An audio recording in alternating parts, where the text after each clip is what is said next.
Bien, es importante hablar acerca de algunas características que presenta la luz. En general, se habla de las fuentes de luz y de los cuerpos que reciben la luz. ¿Cómo se clasifican las fuentes de luz? De dos maneras, en función de la naturaleza del cuerpo que emite la luz, donde se habla de fuentes naturales o fuentes artificiales.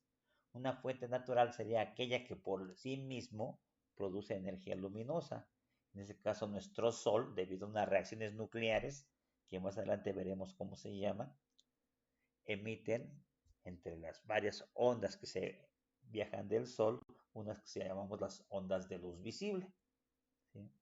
Son las que nos permiten iluminar todo nuestro día. Además llegan otras que se llaman los infrarrojos, ultravioleta, etc. Y las fuentes artificiales, que serían en este caso lo que utilizamos en casa, lámparas LED o focos incandescentes. También se puede clasificar de acuerdo a la forma en que emite la luz. En este caso se llaman fuentes primarias, aquellos que pueden emitir su luz propia. Una luciérnaga emite su luz propia, ¿sí? Nuestro Sol emite su luz propia también, finalmente. Y fuentes secundarias, las que solamente reflejan la luz emitidas por las fuentes primarias. Un ejemplo muy claro de esto sería nuestra luna, ¿no? Que recibe la luz del Sol, la refleja hacia la Tierra y por las noches nos permite estar más o menos iluminados. La luz viaja en línea recta y se comporta como si fuese una partícula, dado que si nosotros colocamos una serie de cartoncillos perforados el centro de cada tarjeta y colocamos un objeto después del último cuadrito de cartoncillo, veremos a través de la primera cartoncillo, veremos el objeto que está hasta el final, porque la luz viaja en línea recta. Si ponemos una vela, en ese caso veremos que la luz saldría saliendo por el primer cartoncillo. También se puede ver en días, digamos que nos metemos a un cuarto oscuro y que haya pequeñas perforaciones, como la imagen de la derecha, donde se ven los rayos de luz, como entran en línea recta. Si ponemos un obstáculo frente a una fuente de luz, se crean sombras, es decir, regiones que no reciben los rayos de luz. Y eso lo hacemos luego cuando tenemos el cañón proyector en el salón, colocan su mano ustedes y pueden dibujar objetos aparentemente en el fondo por la sombra producida. Algo que es muy importante cuando la luz llega a cualquier superficie se refleja, es lo que nos va a permitir ver a todos los objetos. ¿Cómo se clasifican los objetos que reciben los rayos de luz? Se clasifican en transparentes, opacos o translúcidos.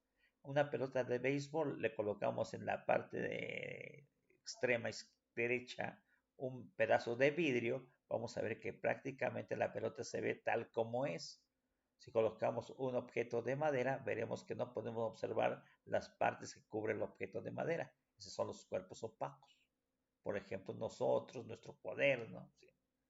Y cuerpos translúcidos son finalmente, por ejemplo, las fibras de vidrio. Si colocamos una fibra de vidrio ahí que cubra la porción de la pelota, medio se distingue algo, pero no claramente. O a través de una fibra de vidrio, a través de ella se va pasando una persona, podemos ver que ha pasado a lo mejor que es un hombre o una mujer, pero no podemos distinguir claramente de quién se trata. Esos son los cuerpos translúcidos. Cabe aclarar que las sustancias transparentes o bien opacas se clasifican en función de cómo son en la mayoría de los casos a nuestro alrededor.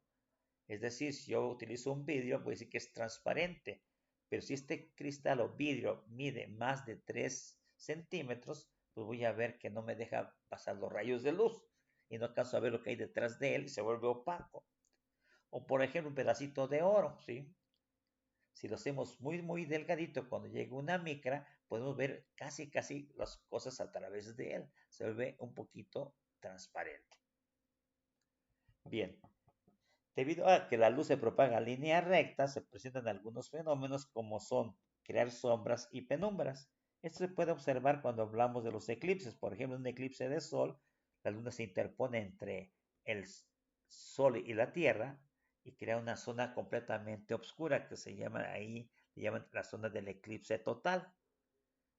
Pero debido a la anchura que tiene nuestro sol comparada con nuestra tierra y nuestro satélite luna, podemos saber que se genera una otra zona que se llama penumbra, donde los rayos del sol llegan parcialmente, pero no todos, no llegan los rayos que están en la parte de arriba, llegan a la parte superior, pero los que están aquí en la parte de inferior no permiten a la luna que pasen y esta zona queda parcialmente iluminada. Se llama la zona de penumbra. Entonces, en la sombra hay un eclipse total de sol y en la penumbra hay un eclipse parcial de sol. Bueno, el eclipse lunar más o menos igual. El origen de la luz. Hay varias teorías acerca del origen de la luz. La teoría corpuscular propuesta por Isaac Newton, que planteaba que de las fuentes de luz salen pequeños corpúsculos que impactan a todos los objetos, se reflejan y al llegar a nuestros ojos podemos verlos. Por su parte, Christian Huygens proponía que las fuentes de luz salían ondas que al reflejarse en los objetos llegaban a nuestros ojos y nos permitían ver. Digamos, en eso se cierne dichas teorías. Como la teoría de corpuscular fue propuesta por Newton y dado su gran prestigio, pues fue aceptada esta teoría y todo el mundo aceptaba que la luz se comportaba como si fuera una partícula. Teoría corpuscular. ¿Sí? Después vino más o menos un experimento creado por Thomas Young, más o menos lo puedo ver en este video, comparando lo que pasa Ahora con las ondas mecánicas. colocaremos 2 rendijas en la tina de agua cuya distancia es aproximadamente la distancia entre las crestas de la onda. Observemos que se producen regiones de quietud en la tina de agua, además de las zonas luminosas donde está propagándose la onda.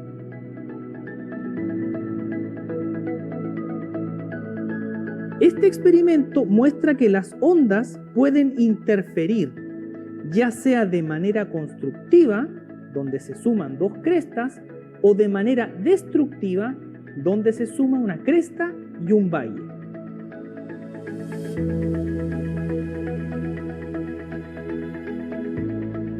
La interferencia de las ondas es producto del principio de superposición, que las ondas satisfacen debido a las propiedades matemáticas de la ecuación de onda. Las ondas que son emitidas por una fuente coherente pueden sumarse o restarse al combinarse en un punto. Esto da origen a las llamadas franjas de interferencia, que se observan en esta tina de agua al colocar un obstáculo en el camino del tren de ondas. Este obstáculo permite que haya 2 fuentes de ondas puntuales que interfieren y generan este patrón de interferencia.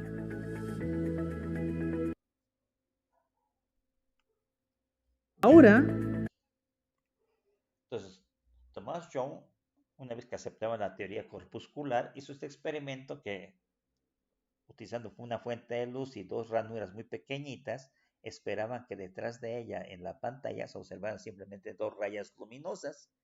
Cuando hizo su experimento, encontró que también en la parte posterior, en lugar de 2 rayas luminosas, había un patrón de interferencia, o sea, zonas brillantes y zonas oscuras. Así que prácticamente la luz se comportaba como una onda, dado que si por la parte de arriba entraba una onda de luz y en la parte inferior entraba otra onda de luz, una con otra interferían, sumando sus crestas y en otro caso sumando la cresta con el valle, teniendo interferencias constructivas, partes brillantes e interferencias destructivas, partes oscuras. Por eso decía, entonces la luz se comporta como una onda. Eso permitió que aceptaran más la teoría, ahora sí, la ondulatoria. Esa teoría ondulatoria la propone James Clerk Maxwell y dice que la luz se comporta como una onda electromagnética. ¿Qué significa esto? Que la luz está formada por una onda eléctrica y una onda magnética. Digamos que el electrón al moverse genera una onda magnética por su movimiento Oersted. La electricidad produce magnetismo y esa onda magnética, Faraday, porque está variando, va a inducir una eléctrica. ¿Sí? Entonces iba propagándose la luz. Y que esta luz viajaba a razón de 3 por 10 a la 8 metros cada segundo.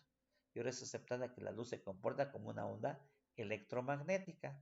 Surgieron otros experimentos como este que se llama del efecto fotoeléctrico, donde se observaba que finalmente una fuente de luz podía arrancar mayor cantidad de electrones en, al iluminar una placa metálica y medirla con un microamperímetro, ¿no?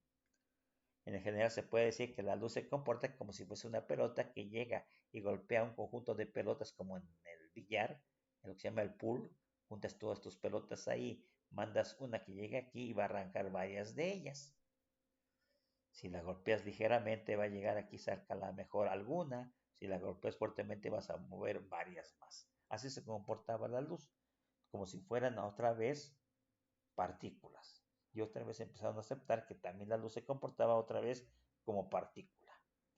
Así que la teoría cuántica de la luz propuesta por Max Planck propone que la luz está formada ahora por pequeños paquetes de energía, a los cuales les llama cuantos de luz. Y se empieza a aceptar otra vez que la luz es partícula. Y había algunos experimentos entonces que aceptaban que la luz es onda, otra es partícula. Empezó a haber una disputa entre los científicos hasta que finalmente se propone por Louis de Broglie que saben que para qué nos peleamos tanto. La luz tiene un comportamiento tanto de onda como de partícula. Y más adelante en química propone que también la materia tiene ese comportamiento doble. Se comporta como onda y se comporta como partícula. Entonces la teoría ondulatoria propuesta por Luis de Broglie nos dice precisamente eso, ¿no? Es aceptado tanto el comportamiento de partículas de la luz en su interacción con la materia y su comportamiento electromagnético, ¿sí? En un caso cuando son los procesos de emisión y terminación o absorción de la luz, y en la propagación se comporta como una onda electromagnética. Esa onda electromagnética está mostrada aquí, ¿no? Hay un campo eléctrico, digamos, vertical en rojo y un campo magnético horizontal azul. Eso sería la onda electromagnética. Están formando entre sí 90 grados. Así que en algunos fenómenos se le explicaban demostrando que la luz se comportaba como si fuese una onda, lado izquierdo, la luz blanca incide en un prisma y se divide en varias ondas de color. Pero también se puede explicar a veces como partícula. La luz formada por pequeños fotones de luz blanca, cuando incide en un prisma, se divide en conjuntos de fotones de diferente color. Entonces se aceptaba a veces la explicación tanto como onda como partícula. La velocidad de la luz ya se habló algo al respecto. Se dice que la luz, junto con todas las ondas electromagnéticas, tiene una velocidad límite que es viajan a 300.000 kilómetros sobre segundo. Eso también se puede escribir como es el valor de 3 por 10 a la 8. En general, este valor que se ha medido de la luz en el vacío es de 2.997924.574 por 10 a la 8 metros sobre segundo. Entonces está redondeado este número como si fuese 3 para nosotros. Algo que es muy importante que la luz en el vacío es el límite de velocidades hasta el momento establecido en las teorías actuales. La luz se puede reflejar cuando colocamos un objeto frente a unos rayos de luz, esta rebota. Esta luz que se rebota puede hacerlo de manera especular. Por ejemplo, si mandamos un conjunto de rayos paralelos, todos rebotan en la misma dirección, en el espejo, en la superficie de agua, ¿no? Como la imagen que se tiene del lado derecho, que tenemos ahí, la superficie de agua funciona de manera especular. O igual esta parte pulida de este cristal, que sería un espejo. O puede ser la reflexión difusa. ¿Qué significa reflexión difusa? Que esto se presenta en las superficies rugosas. No todos los cuerpos son completamente pulidos, hay pequeñas, bueno, yo le llamo valles, súper extremadamente grandes a nivel microscópico. Así que un conjunto de rayos paralelos se reflejan en todas direcciones y sentidos, ¿sí? Es lo que nos permite ver, ¿no? Llegan los conjuntos de rayos de luz, llegan a un objeto y un rayo rebotan hacia la derecha, otros hacia la izquierda, otros enfrente, etcétera, etcétera, y nos permiten ver los objetos. Aquí se ve, ¿no? Más o menos como la luz ya no sería nos mostraría tanto las imágenes. Cuando la luz se refleja, cumple ciertas leyes, que el ángulo con el cual incide la luz es igual al ángulo con el cual se refleja. Para ello se utiliza una línea normal, una línea a 90 grados del plano de superficie de la sustancia. Por ejemplo, si aquí fuese un espejo, se coloca una línea perpendicular, mandamos un rayo incidente con la luz láser, llega y rebota. Si medimos este ángulo del rayo incidente hasta la línea normal, mide 23 grados. El ángulo de reflexión que va de la línea normal al rayo reflejado también tiene el mismo valor en ambos. Entonces, si entra con 45, se refleja con 45. Entra con 13, se refleja con 13. Entonces, la ley de reflexión dice que el ángulo incidente es igual al ángulo con el cual se refleja. Y la refracción de la luz, que es cuando la luz pasa de un medio material e incide hacia otro medio material. Por ejemplo, cuando va del lado derecho de la luz, llega del aire al agua, se desvía acercándose a nuestra línea normal. Esto es debido a que cambia la velocidad de la luz, cambia la longitud de onda. La frecuencia se mantiene constante, lo que cambia es la longitud de onda. Así que cuando la luz pasa del aire al agua, se reduce la longitud de onda, por lo tanto se reduce la velocidad. Hay ciertas leyes que rigen el comportamiento de la refracción de la luz. Una de ellas es la comparación que hay entre la velocidad de la luz en el aire entre la velocidad de la luz del medio, que se le llama el índice de refracción. El índice de refracción viene siendo un análogo, digamos, de lo que es el brillo. Si vemos la superficie del agua, medio brilla un poquito, casi nada. Un vidrio brilla más, una piedra de cuarzo brilla mucho más y un diamante brilla mucho más. Cada uno de ellos tiene mayor índice de refracción. Entonces sería un análogo para entender lo que es el índice de refracción. Realmente es el cociente que hay entre la velocidad de la luz en el aire contra o entre la velocidad de la luz que presenta la luz en la sustancia con la cual se esté comparando. Snell también demostró que hay una cierta relación que es la misma llamada índice de refracción si comparaba el seno del ángulo con el cual incide la luz entre el seno del ángulo con el cual se refracta.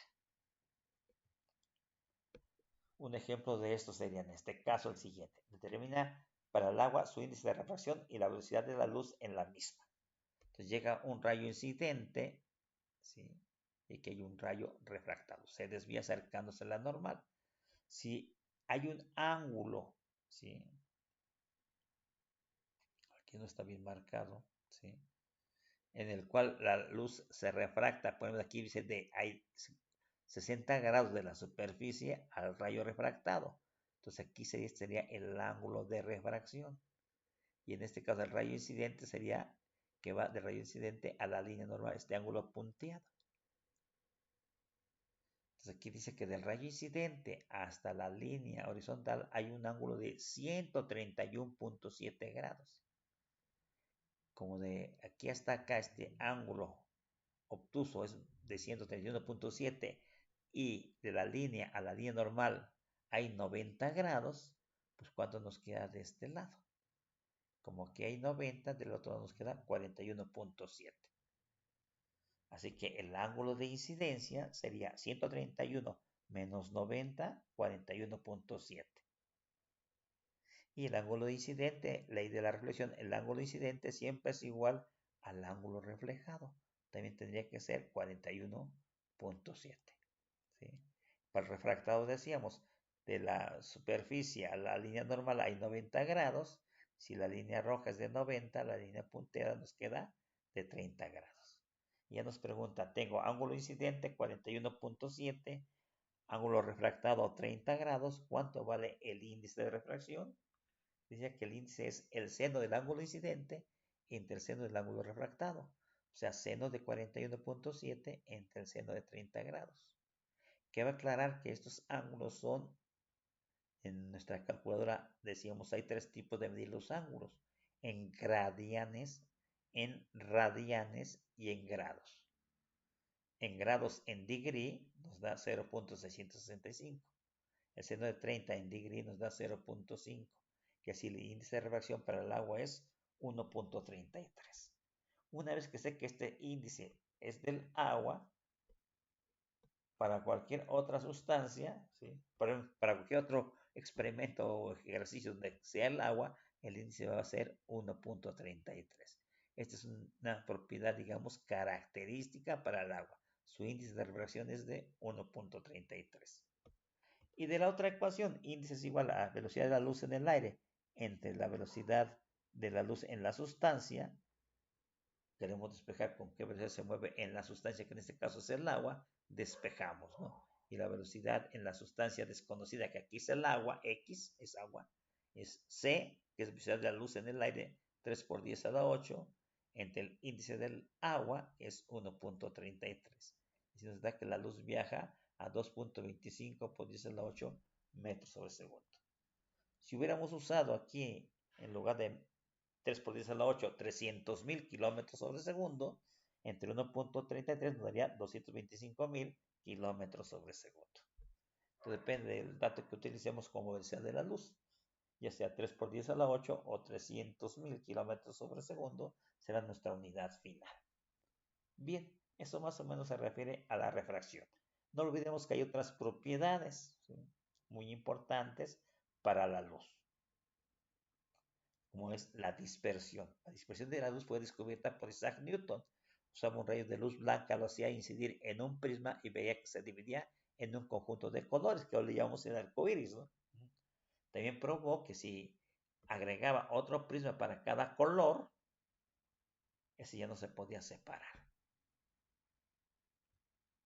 La difracción de la luz, así como las ondas mecánicas se difractan, por ejemplo, hablo y al salir mi voz por la ventana rodea y llega la casa que está alrededor, si estoy hablando fuerte. O pongo mi música, sale por ahí, ellos escuchan mi música porque el sonido se difracta. Así la luz se difracta.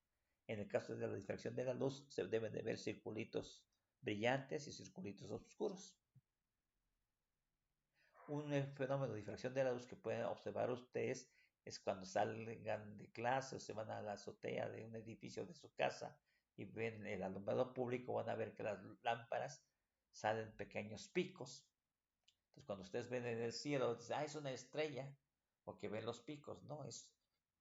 Las estrellas, como nuestro sol, son redondos, esféricos o ligeramente ovalados como esferas, ovaladas, pero finalmente no tienen picos.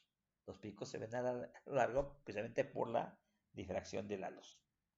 La interferencia de la luz, ya lo comentaban ahí con el despegue de Thomas Young, ¿no? Cuando dos haces de luces coinciden, ¿sí?, también pueden sumar sus amplitudes o restarlas, haciendo lugares más brillantes o zonas más oscuras. Hay experimentos donde se demuestra que llegan dos rayos de luz y cuando llegan, se juntan, ya no sale luz. Entonces, una luz más otra luz nos da oscuridad. ¿Por qué? Porque se encuentra en la cresta, digamos, con el valle y se cancela. Y la polarización de la luz, digamos que la luz se proyecta en todas direcciones y sentidos en diferentes ángulos. Si yo coloco un polarizador frente a la luz sería colocar, digamos, franjitas muy finas, digamos, paralelas, en este caso verticales. ¿Qué va a hacer? Va a anular todos los demás haces de luz y solamente van a pasar los verticales. Y eso nos va a dar una luz polarizada. Si la giramos y ahora la colocamos horizontal, va a anular todas las horizontales y va a anular las verticales y pasarán las horizontales, que serían, en este caso, las de color azul. Los espejos. Los espejos cumplen con las leyes de la reflexión. Puede haber espejos planos y espejos curvos. Los espejos curvos o parabólicos pueden ser espejos cóncavos si la superficie brillante está por dentro de la curvatura, y espejos convexos cuya superficie brillante está por la parte exterior, ¿sí?, de la superficie. Digamos, si abrimos una naranja, le quitamos los gajitos, esa porción de la mitad de la naranja, la parte blanca es lo cóncavo y la parte amarilla sería lo convexo. Los espejos convexos se usan, por ejemplo, para mirar el interior de las tiendas, ¿no? Entonces, un espejo convexo reduce el tamaño de las imágenes. Todo lo que está al contenido de una tienda se ve ahí. O en un autobús, ¿no?, que coloca su espejo ahí convexo y se ve todo el interior del autobús. Eso hace las cosas, imágenes más pequeñas. Y los espejos cóncavos se utilizan mucho como espejos que aumentan la imagen. Lo usan mucho las chicas, ¿no? Entonces, cuando usan un espejo de aumento, están usando un espejo cóncavo, donde su imagen se ve de mayor tamaño, porque están colocándose entre el punto llamado foco del espejo y el espejo. Si te alejas un poco más allá del centro de curvatura, vas a obtener imágenes reales invertidas. Ahora, además de las ecuaciones de las ondas que habíamos estado trabajando, velocidad de propagación es distancia sobre tiempo, o velocidad es igual a longitud de onda por la frecuencia, le vamos a agregar que las ondas electromagnéticas pues también tienen un cierto valor que es para ellas, mientras no se hable tampoco de la sustancia, las ondas electromagnéticas viajan siempre a 3 por 10 a la 8 metros sobre segundo. Yo aquí le puse que la velocidad de la luz en el aire o en el vacío es 3 por 10 a la 8, pero se cumple para todas las ondas electromagnéticas. No solamente la luz, decíamos, es una onda infrarroja, una microonda, ¿sí? Una onda de televisión, ¿sí? Los rayos X todos viajan a 3 por 10 a la 8. Y además le vamos a agregar la ecuación de la energía que transportan las ondas. Ya en las presentaciones nos han comentado por ahí que la energía que transporta las ondas depende de una constante llamada constante de Planck H y de la frecuencia, donde la constante de Planck vale 6.63 por 10 a la menos 34 joules por segundo. Y la frecuencia pues es medida en Hertz, ¿no? Así que la energía, no lo olvidemos, toda energía en el sistema internacional se mide en joules, J. Entonces hemos agregado esta nueva ecuación que no se utilizó en las ondas mecánicas, pero aquí en las ondas electromagnéticas sí. Ejemplo, ¿a qué distancia de la Tierra se encuentra la estrella Alpha Centauri, que se considera que es la estrella más cercana después de nuestro Sol, ¿no? Que otra estrella está más cerquita que el Sol, la Alpha Centauri? Sabemos que su luz nos tarda en llegar 4.24 años. ¿Qué datos tenemos? Queremos conocer la distancia de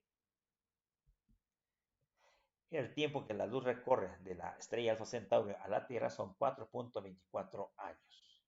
Queremos saber la distancia a la cual se encuentra. Para ello conocemos ya la velocidad de las ondas electromagnéticas, en este caso de la luz, 3 por 10 a la 8. Entonces, el tiempo, que son 4.24 años, había que pasarlos a segundos. ¿Cómo se convierte de años a segundos? Pues primero el año lo pasamos a días, ¿no?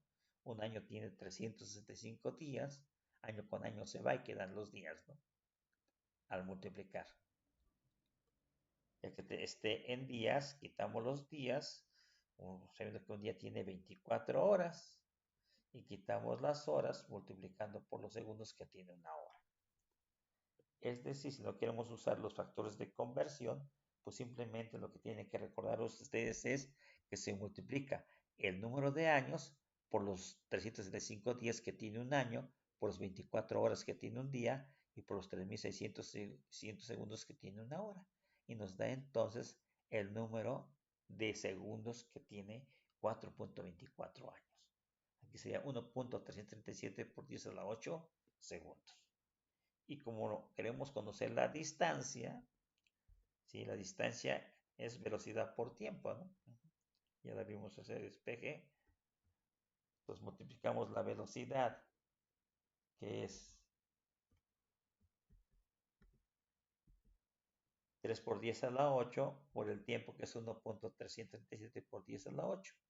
Así que la distancia a la que se encuentra la siguiente estrella es 4.111 por 10 a la 16 metros. ¿En qué tiempo en segundos 100 años la luz recorre el espacio entre la estrella Wolf 359 y la Tierra? Sabemos que esta se encuentra a 7.474 por 10 a la 16 metros. Bien, en primer lugar sacamos nuestros datos, pregunta tiempo en segundos y tiempo en años, conocemos la distancia y además el valor de la velocidad de la luz, que es de 3 por 10 a la 8 metros sobre segundo.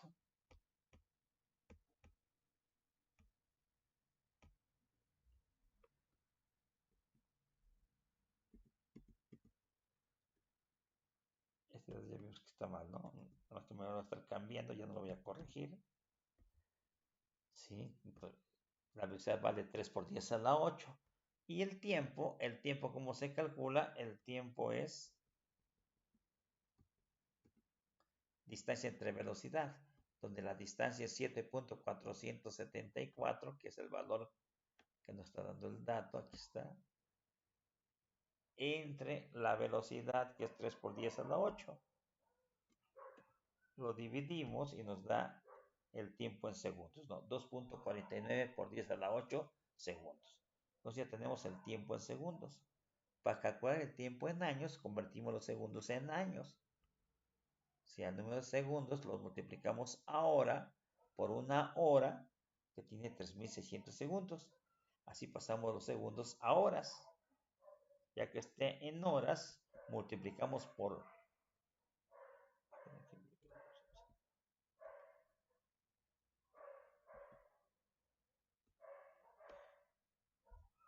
un día que tiene 24 horas y por un año que tiene 365 días.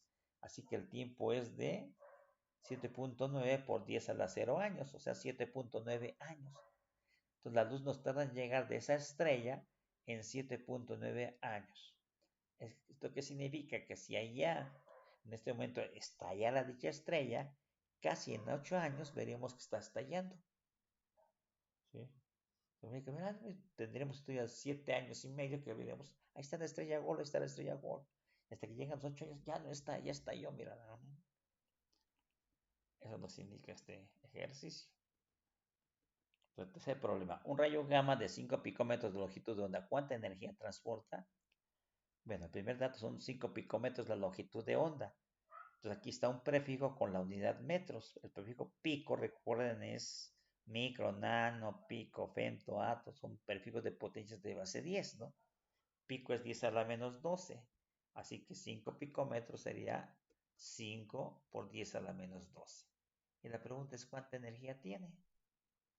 Conocemos la velocidad de la luz y conocemos la constante de Planck, sin los datos. La velocidad de la luz 3 por 10 a la 8 metros sobre segundo. La constante de Planck 6.63 por 10 a la menos 34 joules por segundo. Y lo que queremos conocer es la energía. Entonces, la energía es la constante de Planck por la frecuencia. La constante de Planck 6.63.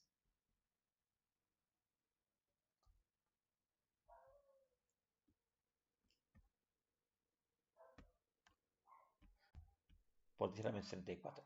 Pero no tenemos la frecuencia, tenemos la longitud de onda. La longitud de onda nos falta la frecuencia, pero la frecuencia la podemos obtener dividiendo la velocidad en la longitud de onda. La velocidad es 3 por 10 a la 8, la longitud de onda es 5 por 10 a la menos 12. Haciendo las operaciones, la frecuencia es de 6 por 10 a la 19 Hz.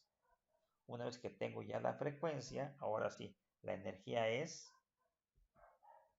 la constante 6.63 por la frecuencia 6 por 10 a la 19 Hz, que es 1 sobre segundo.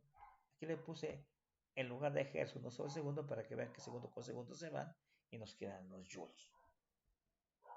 3.98 por 10 a la 15 joules. Un último ejemplo, una luz verde tiene una energía de 4.5 por 10 a la menos 19 joules. ¿Cuántos son su frecuencia y su longitud de onda? Entonces, nuevamente aquí está el valor de la energía. Nos preguntan la frecuencia y la longitud de onda y nuestros datos son pues la constante de Planck y la velocidad de la luz. De la ecuación de energía despejamos la frecuencia, ¿no? Energía es constante por frecuencia. Dividimos entre h de los dos lados, desaparece del lado derecho, queda E entre h, o sea, la frecuencia es la energía entre la constante de Planck. La energía es 4.5 por 10 a la menos 19 joules y la constante de Planck es 6.63. Hacemos la división con nuestra calculadora científica y nos da entonces la frecuencia. 6.78 por 10 a la 14 Hz. Y para conocer la longitud de onda usamos la ecuación de la velocidad. La velocidad es es longitud por frecuencia. Entonces, la longitud de onda es velocidad entre la frecuencia. La velocidad es 3 por 10 a la 8. La frecuencia la acabamos de encontrar, 6.78 por 10 a la 14. Se divide y nos da la longitud de onda. Bien, esa sería más o menos la manera de trabajar estos ejercicios. Como complemento van a realizar algunos ejercicios que se los voy a mandar con este documento. Bien, ahí los ejercicios. Hay que utilizar las tres ecuaciones. Energía es igual a constante de Planck por frecuencia. Velocidad es longitud de onda por frecuencia. O velocidad es distancia sobre tiempo, según los datos que nos dé cada ejercicio. Dudas, por favor, por ahí por el chat. Saludos a todos.